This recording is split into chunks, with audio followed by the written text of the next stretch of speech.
မူရောင်းအထက်တန်းကျောင်းဟာထိပ်တန်းကျောင်းတွေထဲမှာကျောင်းတွင်းကျန်းဖတ်မှုအနည်းဆုံးကျောင်းဖြစ်ပါတယ်။အပြင်ပိုင်းကြည့်ရင်တော့ငြိမ်းချမ်းတယ်လို့ထင်ရပေမဲ့အမှောင်တုတစ်ခုကလည်းရှိနေပါတယ်။သူကတော့ဟန်ဆူကန်လို့ခေါ်ပြီးတစ်ကျောင်းလုံးကပြပြဝှက်ကြောက်ရတဲ့ကျောင်းသားတစ်ယောက်ဖြစ်ပါတယ်။ဂျင်အောင်လို့ခေါ်တဲ့ကျောင်းသားတစ်ယောက်ကိုသူ့နောက်လိုက်အုပ်စုနဲ့အတူအမြဲတမ်းအဖွဲလိုက်နိုင်ကျင့်တတ်ပြီးအခန်းထဲထည့်ပိတ်ထားလေးရှိပါတယ်။အဲ့လိုအနိုင်ကျင့်တာကိုအတန်လွှင့်ကန်ကနေတစ်ကျောင်းလုံးကျောင်းအောင်အတန်လွှင့်နေတာတော့မှကျောင်းကကျောင်းသားတွေရောဆရာတွေရောဘာမှမလုပ်နိုင်ကြပါဘူး။ကျောင်းရဲ့မကောင်းဆိုးဝါးကောင်လို့သမျှကိုအားလုံးကမသိချင်အောင်မမြင်ချင်အောင်ပဲဆောင်ထားကြရပါတယ်။တနေ့မှသူတို့ကျောင်းကိုအလုပ်တင်ဆရာမတစ်ယောက်ရောက်လာပါတယ်။သူကတော့နတ်သမီးလေးလိုနူးညံ့တဲ့ဆရာမဆိုရှိမဲဖြစ်ပါတယ်။ဆရာမကကုညီရိုင်းမဲစိတ်ရှိတယ်လို့ဇာရိတဆရာမပြီးသဘောမနှောလဲကောင်းတာကြောင့်ကျောင်းကဆရာမအားလုံးကသဘောကျကြပါတယ်။အားလုံးရှိမှအမြဲပြုံးနေတတ်ပြီးတိခတ်တတ်ပေမဲ့အတွဲစိတ်ထဲမှာတော့အဲ့လောက်ထိနူးညံ့တဲ့မိမတရားမဟုတ်ပဲသူ့ရဲ့ပောက်ကွဲခြင်းတဲ့ဒေါသတွေကိုမျိုးသိပ်ထားတာဖြစ်ပါတယ်။သူ့မကျင်တဲ့ချက်တွေကိုရဲတယောက်ဖြစ်တဲ့သူ့မောင်ကိုပဲစားဖို့ပြီးထုတ်ဖော်လေးရှိပါတယ်။တနေ့တော့ဆရာမဆိုကကျောင်းရဲ့ထူးဆန်းတဲ့သတင်းတစ်ခုကိုကြားလိုက်ရပါတယ်။အဲ့ဒါကတော့ဆရာမဆိုမတိုင်ခင်သူ့ရှိမှအလုပ်လုပ်ခဲ့တဲ့ဆရာမကသူ့ကိုယ်သူတက်တည်သွားတာဖြစ်ပြီးတက်တည်ရတဲ့အကြောင်းရင်းကလည်းကျောင်းသားတယောက်ကြောင့်ဆိုတဲ့ကောလာဟာလာဖြစ်ပါတယ်။ကျောင်းရဲ့ဌာနမှုကဆရာမဆိုကိုကျောင်းမှာတည်တဲ့အကြောင်းတွေကိုပြောပြရင်စုခန်းတဲ့သူ့အဖွဲ့ကထမင်းလေရောင်းတဲ့အဖွားကြီးကိုရန်ရှာနိုင်ကျင့်နေတဲ့ဗီဒီယိုတစ်ခုကိုပြပါတယ်။အဲ့ဒါတွေကိုမြင်လိုက်ရတဲ့ဆရာမဆိုကထိတ်လန့်စွာနဲ့ပြောစရာစကားမရှိဖြစ်သွားရပါတယ်။ဟာစုခန်းကကျောင်းမှာအနိုင်ကျင့်တယ်လို့နာမည်ကြီးတဲ့ကျောင်းသားဖြစ်တာကိုဆရာမကသိလိုက်ပေမဲ့သူမသိသေးတဲ့အကြောင်းအရာတွေကလည်းရှိနေပါတယ်။စုခန်းဟာကြောထောင်းနောက်ခံကောင်းတဲ့ကလေးတစ်ယောက်ဖြစ်လို့ငယ်ငယ်တည်းကကျောင်းသားတွေကိုရိုက်နှက်တတ်တဲ့အချင်းရှိပါတယ်။အရင်ကျောင်းတုန်းကလည်းကျောင်းသားတစ်ယောက်ကိုတေးလူမျောပါရိုက်နှက်ခဲ့တာကြောင့်ကျောင်းထွက်ခဲ့ရပါတယ်။အဲနောက်ဘယ်ကျောင်းကမှသူ့ကိုလက်မခံတာကိုမူရောင်းထက်တန်းကျောင်းကလက်ခံလိုက်ပါတယ်။အသက်အရွယ်ကလည်းအထက်တန်းကျောင်းသားအရွယ်မဟုတ်တော့ပဲအသက်ပြည့်ပြီးတဲ့အရွယ်ဖြစ်ပါတယ်။ဌာနမှုကဆရာမဆိုကိုစုခန်းနဲ့ပတ်သက်တဲ့ကိစ္စတွေကိုဝင်မပါဖို့နဲ့မသိချင်အောင်ဆောင်ဖို့လုံးလုံးမဲ့သတိပေးထားတာပဲဖြစ်ပါတယ်။ဇာရိတတင်တဲ့ဆရာမဆိုရဲ့အတန်းချိန်ကိုစုခန်းလုံကျောင်းသားကလာမှမဟုတ်လို့သူနဲ့လွတ်လွတ်ကင်းကင်းတော့ရှိပါတယ်။ဆရာမဆိုလည်းအလုပ်တင်ကာလပြည့်တဲ့အထိမျက်စိပိတ်နာပိတ်နဲ့အကုန်လုံးကိုလစ်လျူရှုဖို့ပဲဆုံးဖြတ်လိုက်ပါတယ်။ဒါပေမဲ့လည်းလက်ဝဲချန်ပီယံဟောင်းတစ်ယောက်ဖြစ်တဲ့အတွက်ဒေါသကြီးတာကရိုးရလို့ဖြစ်နေတဲ့သူ့ဖို့တော့အားလုံးကိုတီးခံဖို့ရခက်ခဲနေပါတယ်။သူကတိုက်ကွမ်ဒိုတတိယအဆင့်ဟက်ကီဒိုတတိယအဆင့်နဲ့လက်ဝဲရွှေတစိမ့်ဆုရှင်တစ်ယောက်ဖြစ်ပါတယ်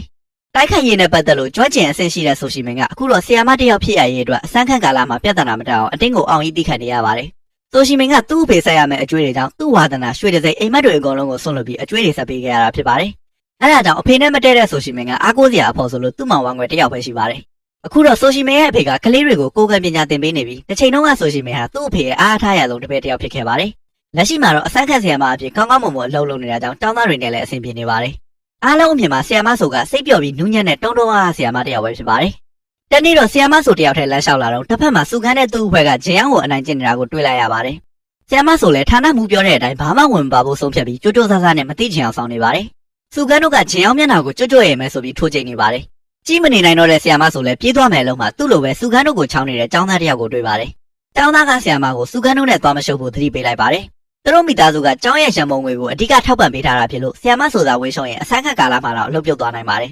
။စုခန်းအဖေကယာရုကြီးဆောင်တော်တစ်ယောက်ဖြစ်ပြီးဦးလေးကရဲမှုအမေကရှေ့နေဖြစ်တဲ့အပြင်တခြားမသိနိုင်တဲ့အရာတွေလည်းအများကြီးရှိတာကြောင့်ဆရာမဆိုအလုံးမပြုတ်ချင်မပတ်သက်တဲ့သူဖြစ်ပါတယ်။ဒါပေမဲ့စုခန်းကဂျင်အောင်ကိုပြတင်းပေါက်ကနေကန်ချဖို့လုပ်နေချိန်မှာတော့ဆရာမဆိုကဒီတိုင်းကြည့်မနေနိုင်တော့ပဲဖုန်းပြောချင်အောင်ဆောင်ပြီးသူတို့ကြားထဲကိုမတော်တဆပုံစံနဲ့ဝင်သွားပါတယ်။ပြီးတော့အချိန်နဲ့လာနေတဲ့စုခန်းရဲ့ပေါင်းကိုမတိမတာအားပါတထောင်နဲ့ထောင်လိုက်ပြီးသူ့ဘာဖြစ်လဲသွားသလိုတရုပ်ဆောင်လိုက်ပါတယ်။သူကဆရာမဆိုကိုဆဲဆိုနေပေမဲ့ဆရာမကတော့အယူကန်နေပြီးအားလုံးကိုအတန်းပြန်ဖို့ပြောလိုက်ပါတယ်။နောက်တစ်ရက်တော့ဂျင်အောင်ကဆရာမဆိုကိုသူ့ကိုကယ်ပေးဖို့အကူအညီတောင်းပါတယ်။သူနှိပ်စက်ခံရတာကိုအားလုံးကသိကြပေမဲ့ဘယ်သူမှစုခန်းကိုမဆန့်ကျင်ရလို့အားလုံးကမျက်စိမိတ်နာပိတ်နေကြကြောင်းပြောပါတယ်။ရဲကိုလည်းတိုင်မှုပေမဲ့တက်တင်မလုံလောက်လို့စုခန်းကအဖမ်းမခံရတဲ့အပြင်ရဲတိုင်မှုနဲ့အရင်ကထပ်ပို့ပြီးနှိပ်စက်ခံခဲ့ရပါတယ်။ဆရာမဆိုကလည်းသူ့လိုအစမ်းခန့်ကိုမှအကူအညီလာတောင်းလို့ရောဘာမှမလုပ်ပေးနိုင်လို့ရောစိတ်ညစ်သွားပါတယ်။ဒါပေမဲ့ကြိုးစားပေးမယ်လို့ဆုံးဖြတ်ပြီးဆရာမဆိုလည်းစုခန်းကိုသွားဆုံးပါပါတယ်။စုခန်းကတော့ရိုင်းရိုင်းဆိုင်ဆက်ဆံလိုက်တဲ့အပြင်ကျောင်းကိုစုခန်းရဲ့မိဘတွေပါရှောက်လာပါတယ်။သူတို့သားလေးရဲ့တက်လန်းကိုပိတ်ပြီးကလေးကိုစိတ်ညစ်အောင်လုပ်အဲ့လိုလုပ်တဲ့တရားခံကိုရှာပါတယ်။သူမိဘတွေကကျောင်းမှာတောင်းကြတာကြောင့်ဆရာမဆိုလည်းသူလုပ်ခဲ့တဲ့အရာအတွက်အလုံးမပြုတ်ရေးဒူးထောက်ပြီးတောင်းပန်ပါတယ်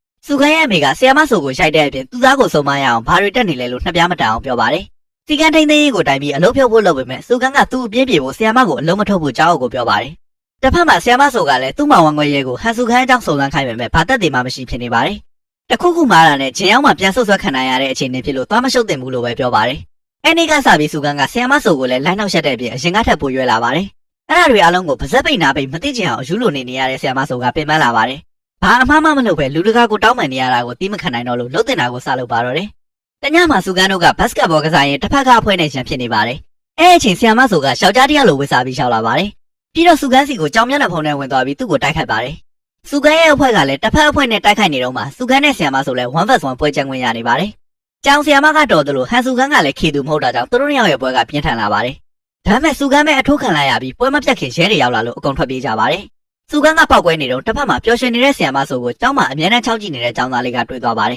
။နောက်တစ်နေ့မှာတော့ဟန်စုကန်းကြောင်တစ်ကောင်ရိုက်တာခံရတယ်ဆိုတဲ့သတင်းကကျောင်းမှာဟိုးလေးတကြော်ကြော်ဖြစ်နေပါတယ်။ဆီယာမတွေရောကျောင်းသားတွေရောကမတိမတာရောတိတိတတာရောဝမ်းသာနေကြပါတယ်။စုကန်းကတော့အရန်တွေစိတ်တုန်နေပြီးကျောင်းကောင်းဘသူမှမသိတာကြောင့်ဒေါသတွေကိုဂျင်အောင်မပုတ်ချဖို့လုပ်ပါတယ်။တစ်ဖက်မှာကျင်းနေတဲ့ဆီယာမဆိုကိုလည်းသူ့မောင်ရဲ့ကအဲ့လိုတွေထပ်မလုပ်တော့ဘူးပြောနေပါတယ်။အဲညမှာပဲစုကန်းတို့ကဂျင်အောင်ကိုအနိုင်ကျင့်နေတဲ့အပြင်မှတ်တမ်းတင်ဗီဒီယိုပါရိုက်ထားကြပါတယ်။ဂျင်အောင်ရဲ့အဝတ်စားတွေကိုချုပ်ပြီး9မိနစ်အတွင်းကြက်ကြော်သွားဝဲခိုင်းပါတယ်။ကြက်ကြော်ဆိုင်ပိုင်ရှင်ရဲ့သားကစုကန်းတို့အုပ်စုကိုအမြဲတမ်းချောင်းကြည့်နေတဲ့ကောင်လေးဖြစ်ပြီးဆီယာမဆိုကိုကြောင်ဆိုတာလည်းတည်ထားသူဖြစ်ပါတယ်။သူတီးတဲ့လောက်အားကိုးစရာအကူအညီတောင်းစရာဆီယာမဆိုတယောက်ပဲရှိတာကြောင့်ဆီယာမဆိုစီကိုအမြန်ပြေးပါတယ်။ကြက်ကြော်ကောင်လေးကဆီယာမဆိုကိုယောက်ျားလေးလိုဝေခိုင်းပြီးဘီလီယက်ခုံကိုသွားဖို့ပြောပါတယ်။စုကန်းဖွဲ့ထဲမှာဗီဒီယိုရိုက်ပေးနေတဲ့မိန်းကလေးတယောက်ကစုကန်းကိုကြောက်လို့သာလှုပ်ပေးနေတာဖြစ်ပေမဲ့သူ့ကိုအရေးဖြောချင်လောက်အောင်မုန်းနေတာဖြစ်ပါတယ်။အဲအချိန်ကြောင်မျက်နှာဖုံးရောက်လာပြီးစုကန်းတို့ကိုဖိုက်ပါတယ်။ဒီတစ်ခါမှတော့အငိုင်းမမိသွားတဲ့စုကန်းကကြောင်ကောင်ကိုအပြည့်အပြည့်ပြန်တိုက်ခိုက်ပါတယ်။သူတပြက်ကိုတပြက်နဲ့တိုက်ခိုက်ရင်စုကန်းလဲသွားခြင်းဂျင်အောင်ကဓာတ်ကင်ပြီးရောက်လာပါတယ်။ဂျင်အောင်ကစုကန်းကိုပြေးထုတ်လိုက်တဲ့အခါဂျင်အောင်ကိုဒုက္ခမရောက်စေချင်တဲ့ဆီယာမဆိုကဂျားထဲကကပ်ပေးလိုက်ပါတယ်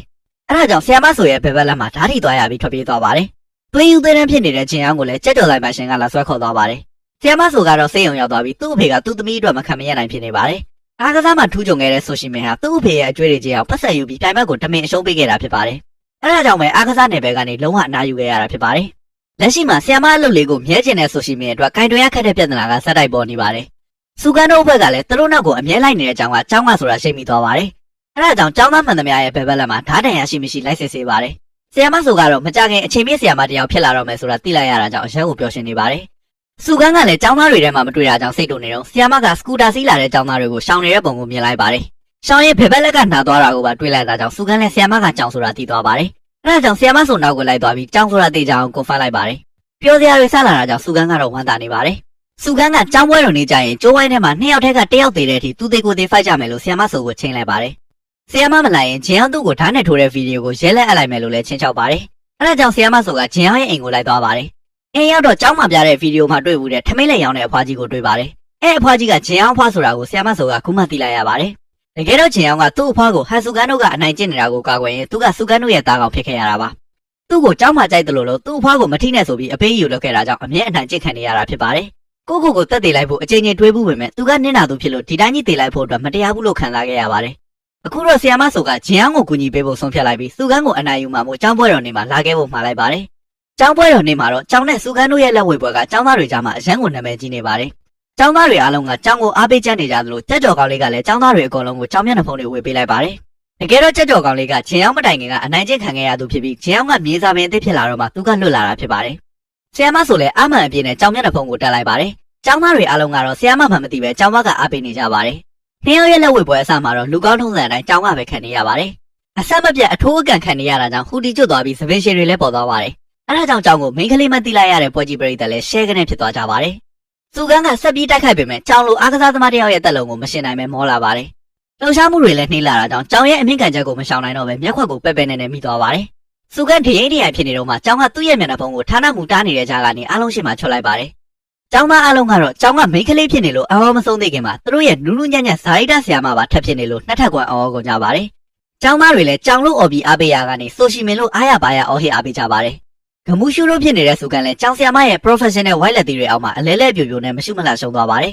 ။ခုဆိုရင်တော့ fighter ဆရာမရဲ့လက်သီးမိုတီတွေကြောင့်တကြောင်လုံးကကျောင်းသားတွေပါတက်တိရှိလာတဲ့အတွက်စုကန်းကိုဝိုင်းပြီးအမှုဖွင့်ကြပါတယ်။အဲ့လိုနဲ့ဂျင်အောင်လည်းဟန်စုကန်းကိုတရားစွဲနိုင်သွားပါတယ်။အဲ့ဒါအပြင်စုကန်းအနိုင်ကျင့်ခဲ့တဲ့ဗီဒီယိုတွေကိုမှတ်တမ်းတင်ထားတဲ့စုကန်းအဖွဲ့ကကျောင်းသူကလည်းတက်သေးတွေအကုန်ရဲလက်အပ်လိုက်ပါတယ်။အရင်ကဘယ်သူမှမလန်ရဲခဲ့တဲ့ဟန်စုကန်းကိုအားလုံးကညီညီညွတ်ညွတ်နဲ့ထောင်ချနိုင်လိုက်ပါတယ်။ဆရာမဆိုကတော့လက်ရှိကျောင်းကထွက်သွားပြီးနောက်တစ်ကျောင်းမှာအလုပ်သွားလျှောက်ပါတယ်။ဒီကျောင်းကဘူလီကောင်တွေကိုလည်းနှိမ်နှင်းဖို့ကျောင်းအဖြစ်ဆက်လှုပ်ရှားနေအောင်မှာဖြစ်ပါတယ်။